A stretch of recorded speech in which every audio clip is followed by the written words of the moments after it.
बिस्मिल्लाहिर्रहमानिर्रहीम, अस्सलाम वालेकुम। आप देख रहे हैं फ़याज़ महमूद यूट्यूब चैनल।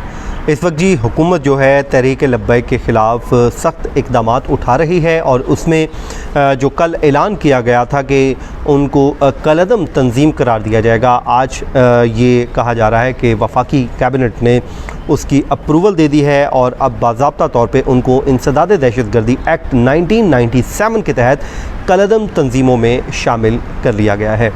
जी हाँ, ये इस वक्त की बड़ी अहम पेशरफ्त है क्योंकि ये ऐसा मामला था जिस पे हर कोई बड़ा एहतियात का दामन अपने हाथ से छोड़ता नहीं था और बड़ी इस पे अब हुकूमत ने क्योंकि फ़ैसला कर लिया है, आने वाले दिनों में देखना होगा कि इसके क्या कॉन्सिक्वेंसेस होंगे, बट हुकूमत ने अब उनको कलअदम तंजीमों में शामिल कर लिया गया है जी। और इस वक्त मजमूई तौर पर अगर बात करें तो 78 के लगभग तंजीमें हैं जिनको अब तक किया गया है और ये मजहबी तंजीम है जिसको ज़ाहिर है जी इनका पॉलिटिकल भी एक बैकग्राउंड है और ये इनके 3 MPA हैं, 2 सीटें बराज जीते थे और एक मखसूस नशिस्त आ गई, तो 3 इनके पास MPA भी हैं। उसके अलावा तकरीबन 500 से ज़ायद उम्मीदवार जो 2018 का इलेक्शन था उसमें उन्होंने अपने कॉन्टेस्ट भी करवाए थे, तो बड़े वोट भी लिए थे। आपको याद होगा सबसे पहला इलेक्शन इन्होंने उस वक्त लड़ा था जब नवाज़ शरीफ को डिस्क्वालीफाई किया गया था, तो उस जो कुलसूम नवाज़ साहिबा थी, अल्लाह ताला उनको जन्नतुल फिरदौस में जगह अता फरमाए, उन्होंने जब इलेक्शन कॉन्टेस्ट किया तो उनके मद्दे मुकाबले इन्होंने उम्मीदवार खड़ा किया था और तकरीबन तब भी 7000 वोट लिए थे। तो अब जी ये फ़ैसला तो हो चुका है, लेकिन इस फैसले के बाद हुकूमत को कौन से इख्तियारात मिल गए हैं वो मैं इस वीडियो में आपके साथ शेयर कर देता हूं ताकि लोगों को चीज़ें मालूम हो सकें कि इसमें क्या क्या हो सकता है जी। सबसे पहले जी ये इंसदाद दहशतगर्दी एक्ट है 1997, उसके तहत ये पाबंदी का लगाई जाती है, किसी भी तंजीम को कलअदम करार दिया जाता है। तो उसके बाद पाकिस्तान ने मार्च ये 2019 की बात है गालिबन एक कानून भी मुतारिफ़ करवाया था जिसके तहत अब उसका इतलाक़ इस पर भी हो जाएगा और यूँ इनके जो रहनुमा हैं इनको फ़र्स्ट शेड्यूल में शामिल कर दिया जाएगा, यानी कि ये फ़र्स्ट शेड्यूल में शामिल हो जाएंगे, इनके रहनुमाओं को शामिल कर दिया जाएगा और पाबंदियाँ होंगी इनके ऊपर तकारीर पे, इनके दूसरे सिटीज़ में जाने पे और तमाम तर जो इनको वो आज़ादी हासिल है वो अब नहीं होगी। ये सबसे पहला जी इख्तियार हुकूमत को मिल जाएगा।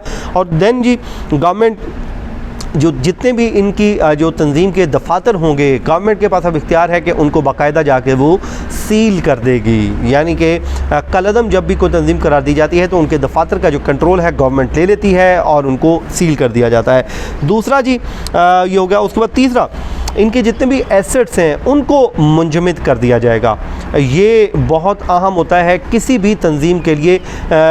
जब 2019 में ये किया गया था, आपको पता है फलाही जो इंसानियत फाउंडेशन और दीगर वो उनके बड़े फलाही काम भी चल रहे थे, लेकिन उनको भी गवर्नमेंट ने उनके एसेट्स भी अपने कंट्रोल में ले लिए थे। उनको जब कलअदम तंजीमों में शामिल किया था, उनके ऊपर बैन किया था, तो गवर्नमेंट ने तब भी ये काम किया था, ये इसी कानून के तहत है। तो अब इनके भी जितने भी एसेट्स होंगे वो गवर्नमेंट को अब इख्तियार है वो अपने कब्जे में ले सकती है और ना सिर्फ उसको पास रख सकती है बल्कि उसको बेचने का इख्तियार भी हुकूमत के पास है।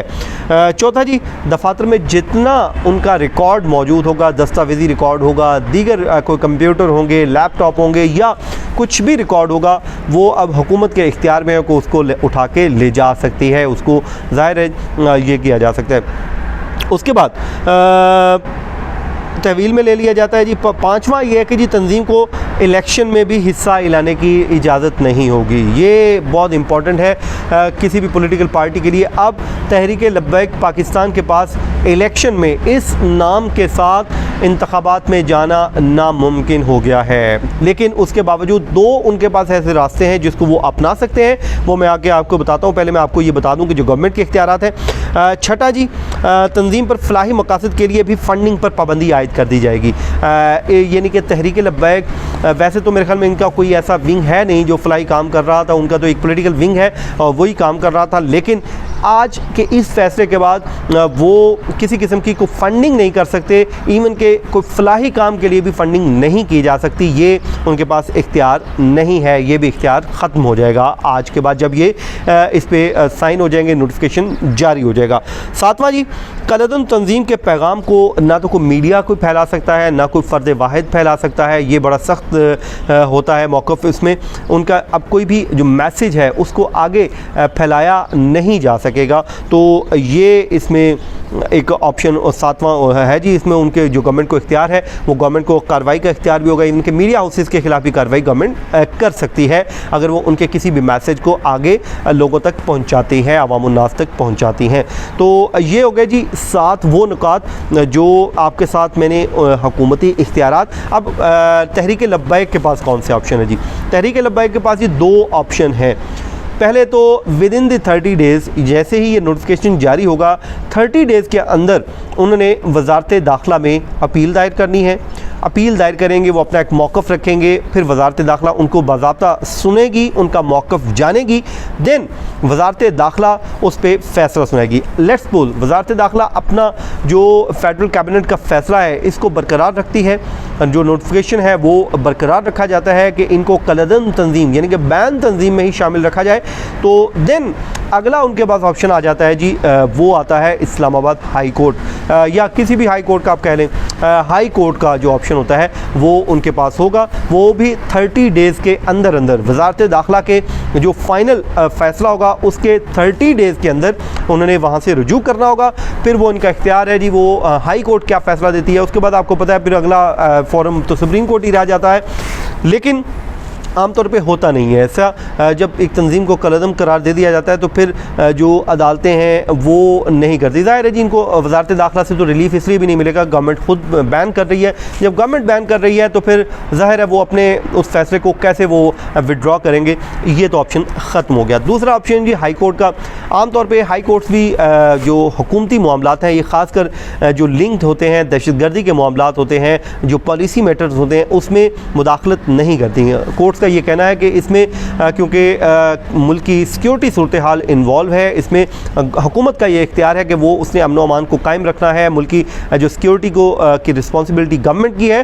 तो ये उन्होंने उसी इख्तियार का इस्तेमाल करते हुए, अगर वो ये उनके पास इंटेलिजेंस रिपोर्ट्स हैं या उनके पास दीगर जो सोर्सेज से उनके पास इंफॉर्मेशन है उसके तहत उन्होंने ये फैसला किया है, तो ये गवर्नमेंट का इख्तियार था। आमतौर पर हाई कोर्ट से भी रिलीफ कम ही मिलता है। हाँ, अलबत्ता जो 4th शेड्यूल के लोग होते हैं ये ज़रूर जाते हैं वहाँ पर जाके अपना नाम निकलवाते हैं, वो भी कई सालों के बाद जाके नाम निकलता है। लेकिन माजी में आपको याद होगा कि एक प्रैक्टिस रही है कि यही तंजीमें नए नाम से भी काम शुरू कर देती हैं। लेकिन तहरीक लब्बैक आप देखना होगा कि ये कैसे शुरू करते हैं। उसकी रीज़न ये है कि इनका कोई फलाही मेरे ख्याल में एज सच है नहीं, तो ये देखने वाली बात होगी कि ये अपना नाम चेंज करते हैं या नहीं। लेकिन पॉलिटिकली एक क्राइसिस ज़रूर बनेगा और हुकूमत वक्त जब आप मुआहदे करते हैं तो आपको भी सोचना चाहिए, आपने जब मुआहदा किया था तो फिर आपने उसको उस टाइम ये तमाम बातें सोचनी थी। लेकिन अब क्योंकि हुकूमत ने ये फैसले ले लिए हैं, हमारा जो मुल्क इस टाइम बड़े ही अहम दुराहे पे खड़ा है, हमने बहुत सोच समझ के फैसले लेने हैं। ये मजहबी मामला भी है और हमारा जो मुआशरती और मुल्की मामला भी, इस सब को हमने सोच समझ के डिसीजंस लेने हैं। तो ये है जी आज का हमारा वीलॉग। यकीनन आपको हमेशा की तरफ पसंद आया होगा। आपको सिर्फ मैंने इन्फॉर्मेशन दी, इसमें कोई तजिया नहीं दिया ताकि जो कंक्लूजन है आप खुद निकाल सकें। तो मुझे दीजिए इजाज़त जी, अल्लाह हाफिज़।